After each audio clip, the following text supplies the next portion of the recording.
You both went to Northwestern University. Yes. You gave the commencement this year. Yes. That's a big, I mean, for me, it was a big ask. I was very happy to do it. Also, big shoes to fill. I mean, it was like Colbert, that was crazy. Julie Louis-Dreyfus. Julie Louis-Dreyfus. There's a lot of, I mean, Baryshnikov. He has tiny shoes, but they're like tiny little ballet. Like yeah, this. he walks. Yeah, that's it, right? Yeah. Like this. I can't even say it. On point. Oh, he walks like this. En point? En point. En point. En point. That way we say it in my dance class is en point, but I'm love sure en point's fine. Point on a steak. But that is, were you intimidated? Were you scared? Are you kidding me? As soon as I said yes, I know what now a tortured writer is because, But look, you look very scholarly. Listen, I'm a doctor now. You are a doctor. Yes. Although, Thank you. because you know what they say, the kids love getting a selfie with a doctor. The kids love getting a selfie with a doctor.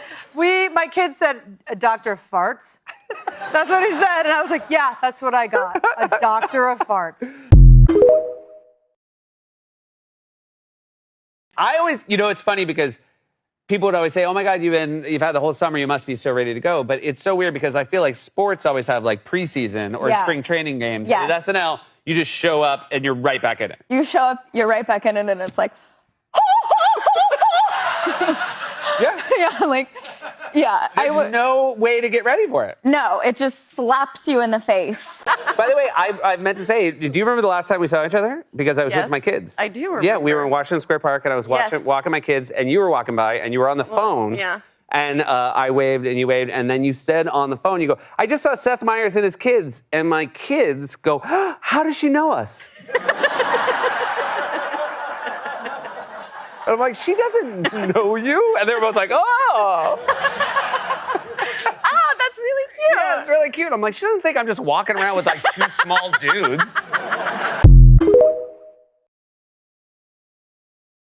Your kids, are they at the age where they are trying to get away with things? I mean, I would imagine, you and your husband are great parents, but they must see your work and think like the line might be blurry.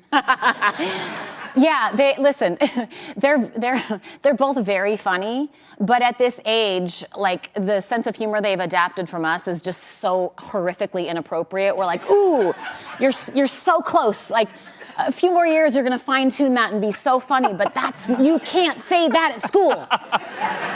It's such a fine line. I mean, they make us laugh, but yeah, it's a fine line. I mean, we have that too, and our kids are obviously younger, when they make you laugh really hard, and then you genuinely laugh, and then you're like, never speak it outside the home. Yeah. Never. I talked to my therapist about it. She was like, okay, you can laugh. But what you need to say is, now I think that's funny, but let's imagine you're out in the real world and people don't understand who you are. They might think you're a rapist or a murderer. Oh my God, this parenting thing is a lot harder than I thought it was going to be. I feel like my kids can tell when it's something my therapist has told me. Yeah. Like when I'm using language, they're like, who are you getting this from? Yeah, 100%. This isn't you. This isn't you. You don't talk like this. I'll start the sentence and they're like, I get it, Mom. Yeah. It's like, we don't use the dentist system in real life.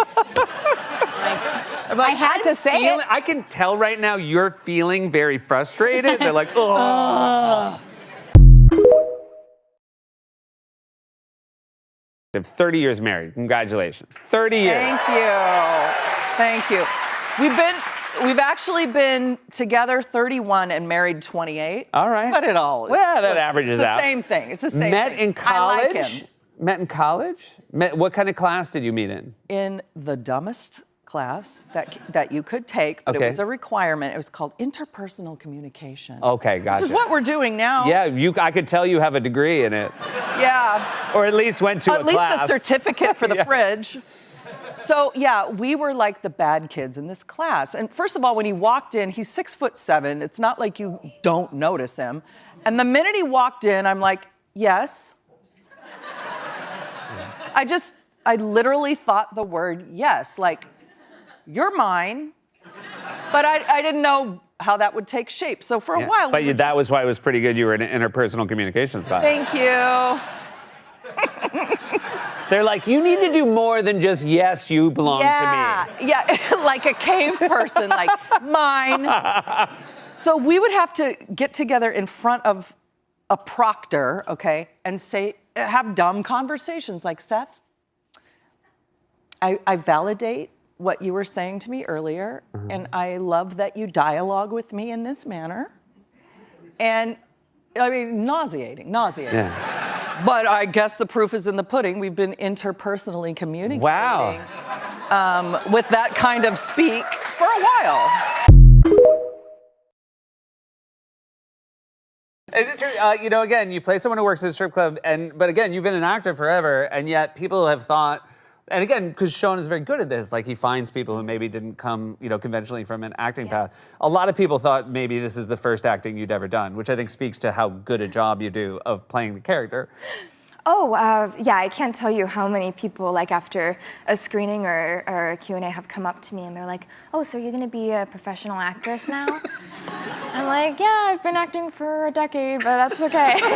But I think they just think that I am that character, and then they meet me and they're like, oh, you're so different. Well, I mean, the voice alone is so different as to speak to the incredible you in this film. But this is a question I want to ask, because this would be acting beyond anything I could conceive. Is it true that Sean asked you to cry out of a different eye?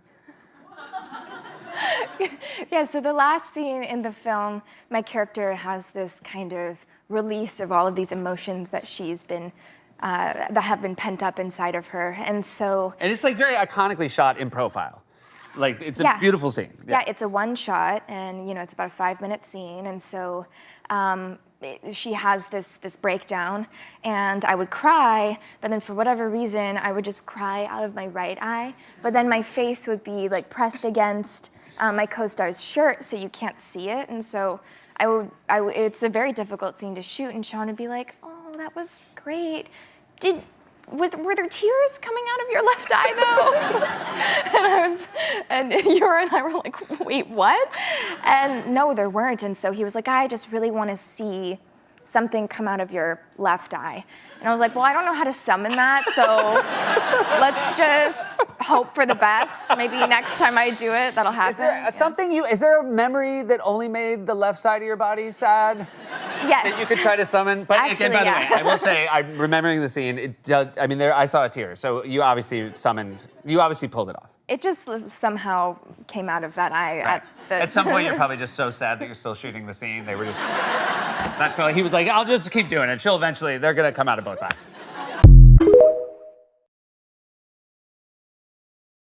It was so hot in Thailand. Was it so It was so hot. You know what they said at the Elephant Sanctuary? What'd they There are say? 3 seasons in Thailand: hot, hotter, and hottest.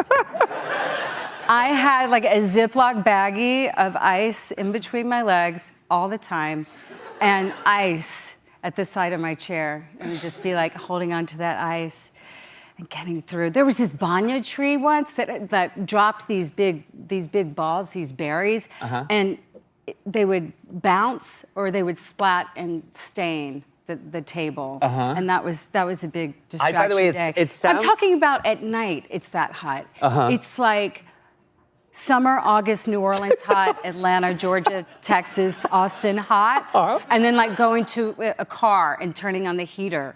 It's like that hot, but it's nighttime and it's outside and you open the door and it was just like, I can't believe we did it. I can't either, and I will say, like, watching the show, I'm like, oh, I really want to go there, and now talking to you, I really don't. You know what? A lot of people are in love with Thailand. Yeah. And when I went back a few weeks ago, and I went to the 4 Seasons in Koh Samui where we shot, and they said, welcome home. Aw. It's a beautiful country, kingdom, and All right. the hospitality is just like never. I'd never been to Asia, I've never been to Thailand, but there's this reason to go. That's freedom fantastic. and people are burning up. They're sweating their faces off, and they still go, and they're like, we're never going back to America. Like they love it. They love it. A lot of like digital. What are they called? Digital. I think that's fine. Let's not What are inflate they called? them. That's Digital like, nomads. I think we should talk about them more like that. The digitals. Yeah, it's computers, right? The computers. People- Everything's computers. Yeah. Your husband, the great Jordan Peele, is a Yes. fantastic director, but also I think people are forgetting, as his films continue to be so wonderful. Yeah. How He's a deep- goofball. He's a goofball. He's End a of the day. deeply funny comedian. Yeah. And he came in to do a scene in the film. Was that just a joy? He did a cameo, but it's like he's a big director, so I had to be like, no. Here, you're nothing. You're number 80 on the call sheet. Okay, you're nothing. And it was really good for both of us. Yeah. Do you feel like he liked it more? Was that like a thing you've brought home? Yeah.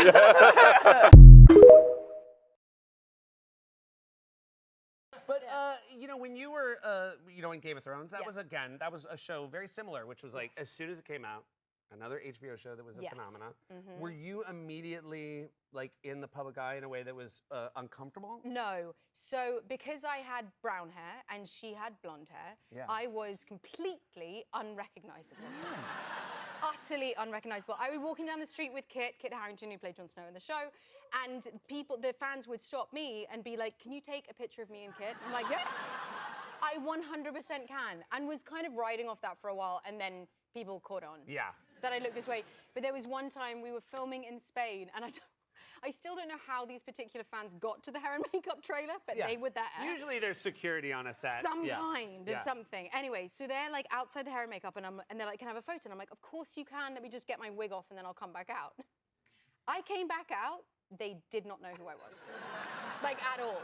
I just walked right by. I was like, I'm not gonna. They were like, "Is Amelia coming out soon?" You're like, "Any minute." Any minute now. And I didn't feel like it was bad for me to be like, "Didn't you want a photo?" Yeah. Right. It's me. I swear. That is right. I will say, I'll there's speak nothing Dothraki. scarier than like when you follow up and you're like, "Did you want a picture?" And then they Yes. are like, no. Changed my mind. We did. Yeah, but we don't want But it now we anymore. don't. Yeah. How are your mom and sister as audience members through your career? Are they very supportive? My siblings, they are very supportive. Yep, there's Look a at this. there's a buck coming. I've done this long enough to know there's a big old buck coming. No, they are. I mean, they keep me real. They keep me real. I Yeah. remember one time, one of my very, very first things I ever did, this was in the 90s, and my sister, I brought my sister to set. I'm like, "Come to set." And by the end of the day, she was like, "I'm never coming back to set." It's the most boring thing in the world. Thank God I brought a book. Yeah. The true story, I did an episode, like a live studio audience sitcom before I was even on SNL. Oh, what? And I was just like one episode of Spin City. Oh, yeah. And my brother came, same thing. And when it was over, he's like, "Never again. Never again. I love you. You were great. Yeah. Never again." Yeah. So there you go. Yeah.